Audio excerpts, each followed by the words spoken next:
Assalamualaikum warahmatullahi wabarakatuh. Alhamdulillahirabbil alamin.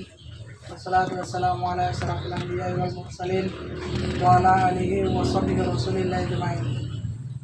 Pertama-tama marilah kita ucapkan rasa bersyukur kita atas kehadiran Allah Subhanahu wa taala, yang mana berkah rahmat dan hidayahnya kita masih diberikan kesehatan, kesempatan dalam melaksanakan segala kegiatan, baik itu di kegiatan dalam rumah maupun di luar rumah.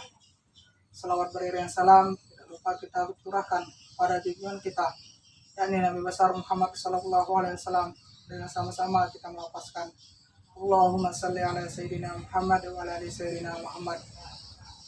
Yang saya hormati Ibu Zumarni SPT MP selaku dosen pengampu mata kuliah biologi. Di sini perkenalkan, nama saya Febri Kurniawan dari kelas B dengan jurusan Peternakan UIN Suska Riau. Baik, di sini saya akan menjelaskan tentang siklus biogeokimia. Selamat menyaksikan. Adapun penjelasan tentang biogeokimia. Biogeokimia berasal dari 3 kata, yakni biologi, geologi, dan kimia. Siklus biogeokimia adalah proses peredaran unsur kimia dari lingkungan ke komponen biotik dan kembali lagi ke komponen lingkungan. Proses ini terjadi secara terus berulang-ulang dan tidak terbatas.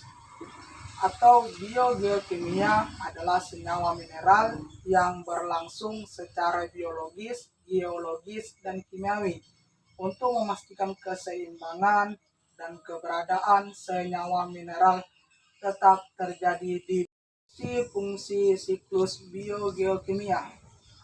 Daur biogeokimia berfungsi sebagai siklus materi, mengembalikan semua unsur-unsur kimia yang sudah terpakai oleh semua yang ada di bumi, baik komponen biotik maupun komponen abiotik, sehingga kelangsungan hidup di bumi dapat terjaga.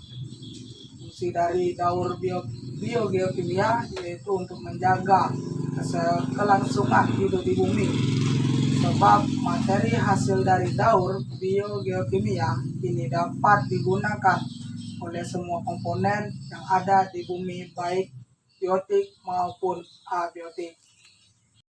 Adapun ragam siklus biogeokimia, untuk yang pertama adalah fosfor.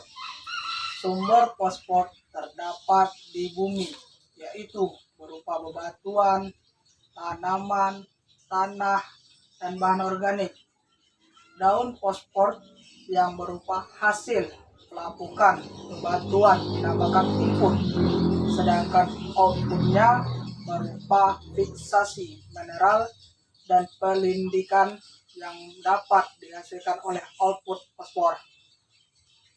Fosfor banyak dikandung oleh asam nukleat, yaitu bahan yang menyimpan dan menetralisasikan sandi genetik.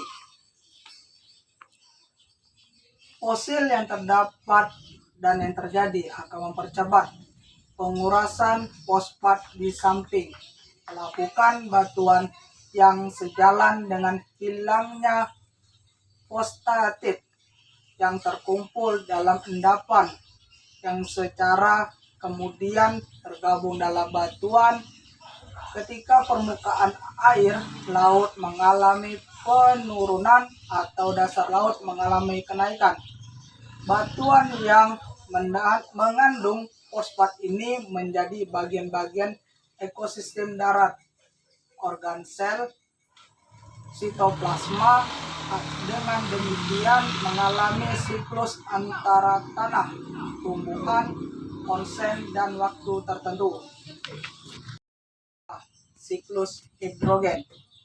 Daur air ialah siklus yang tidak pernah berhenti dari air yang di bumi, di mana air mampu berpindah-pindah dari daratan lalu ke laut, ke udara, ke daratan lagi, dan air pun mampu tersimpan di dasar permukaan dengan 3 fase, yaitu cair, berbentuk air, padat yang berbentuk es, dan gas berbentuk udara.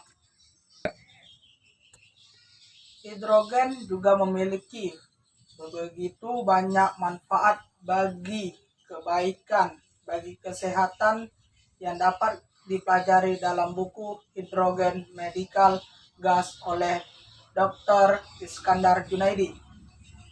Bagi hewan dan manusia, air merupakan faktor penting dalam melaksanakan transportasi zat. Siklus sulfur.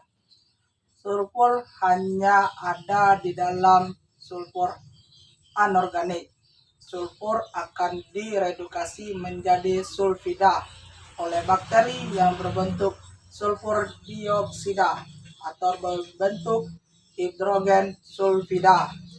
Hidrogen sulfida mampu memusnahkan makhluk hidup yang berada di perairan, yang akhirnya akan menghasilkan bahan organik yang telah mati akibat pengurai. Tumbuhan pun dapat menyerap sulfur yang berbentuk sulfat. Di dalam tanah, sulfur ditemukan dalam bentuk mineral, di udara dalam bentuk gas, sulfur dioksida, dan di dalam tubuh organisme sebagai penyusun protein. Siklus sulfur dimulai dari dalam tanah, yaitu ketika ion-ion sulfat diserap oleh akar dan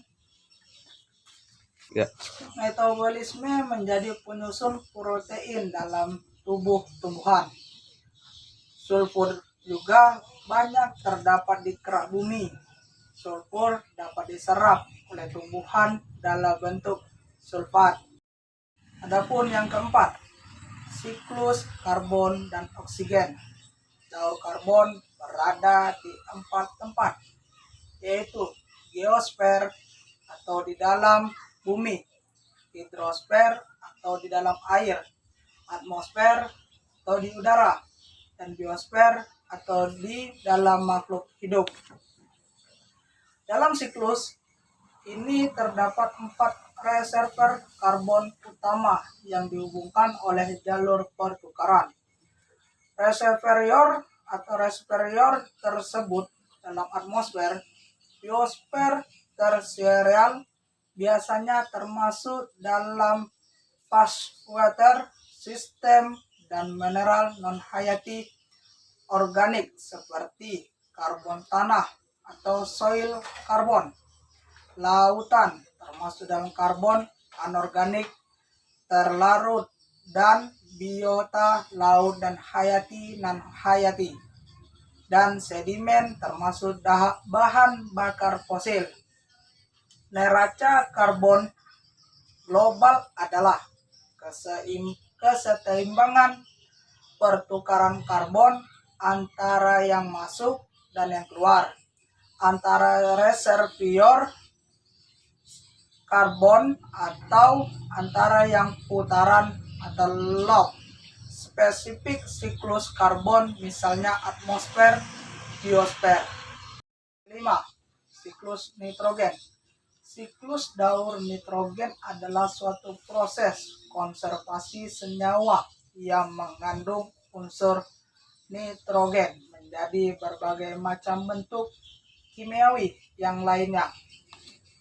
Senyawa organik seperti protein, urea atau asam nukleat, atau senyawa anorganik seperti nitrat dan anomia merupakan senyawa yang terdapat di nitrogen. Di bawah ini tahapan-tahapan terjadinya daur nitrogen, yaitu yang pertama, tahap pertama yaitu daur nitrogen atau proses transfer nitrogen dari atmosfer ke dalam tanah.